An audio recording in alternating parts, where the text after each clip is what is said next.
Jeff Blayman from Masonicare. Well, thanks for hopping on.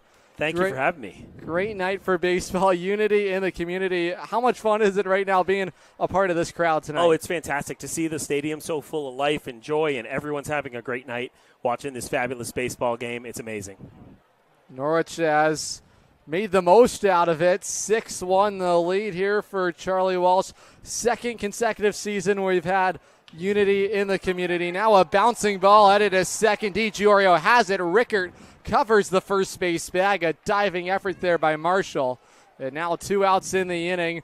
How much fun is it to be back here for a second season? Oh, it's fantastic. To be honest, last year we sold 500 tickets, and this year we actually had sold 700. So to have 700 people who are part of the Masonic family or extended family here is really great. Everyone's kind of socializing and moving around in the seats, and it really is nice to see like the concourse so full of people kind of enjoying themselves. I love it. Yeah, it's been a lot of fun to have Dodd Stadium fill up the way that it has here tonight. What's the whole vision behind Masonicare and maybe how the vision started? Absolutely. So basically, Masonicare is an organization that actually assists the elderly with assisted living, memory care, also hospice and other amenities that they may need later in life. And so the organization has offices even as close as Mystic and Wallingford and other places.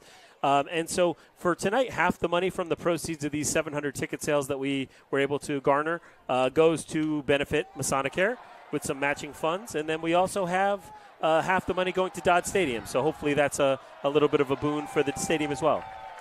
You said last season over 500 tickets sold. Now this season 700 plus. I mean, can you speak about just the commitment the Masonicare family has and just the passion they have in supporting their community? Yeah, as a fraternity, Masonry or Freemasonry at large is like basically a society of brothers and friends. And the idea, you've all heard of elks and moose and eagles and so forth, you know, the Knights of Columbus. And this is just another organization. The Freemasons have been around since the 1700s, and it's basically about taking care of one another. For you guys serving our country, I guess what does it mean for you guys to be able to come back to the ballpark, wear the uniforms, and be honored the way that you guys were? Well, you know, to me, I used to play baseball back in the day, and this is what you definitely call American pastime. You know, coming in, you have the military stuff, honoring the flag and everything, and you have the baseball game. This is truly what America is and should always be. Never forgetting the pastime, never forgetting our veterans, never forgetting what our vets and everybody that paid the ultimate sacrifice did in order for us to sit down and enjoy these talented players and watch them play this American pastime.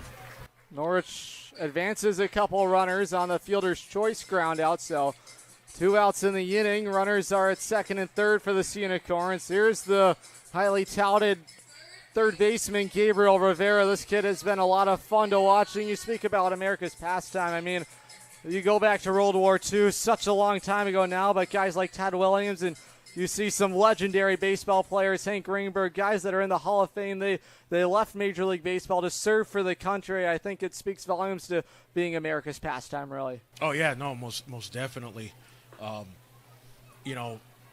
Everything's going through now and stuff like that. I mean, this is the one time that you could come, you could celebrate America and then celebrate watching a good old-fashioned baseball game. You know, it's a relaxing, it's a soothing thing. And like I said, you know, watching these talented players, it's always good to see that this is still going on. I think that's very important, a former athlete myself, to have that one-on-one treatment, time, and care. I feel like that goes a long way. It sure does. And we also have each of our therapists really specialize in specific populations. So we have pelvic health physical therapist, we have a sports physical therapist, a manual therapist, a neurologic therapist, and I treat dizziness and neurologic issues. So it's a nice wide variety. And I think that is a huge part of it. Ball one misses up and away to Jalen Sepulveda. You want to maybe break down some of the differentiations between those different types of treatment? Yeah, so our newest program, our pelvic health program, specializes especially in women during pregnancy and after pregnancy, dealing with issues with incontinence and other things related to the pelvic floor. And then most of our clients come in, low back pain is a super common thing that we treat. And, we don't just look at your back. Sometimes your low back pain might be coming from a foot problem or an ankle problem, or even a pelvic problem. And so, if one of our therapists feels that you need to see one of the other specialists, we just transfer over and work really well as a team.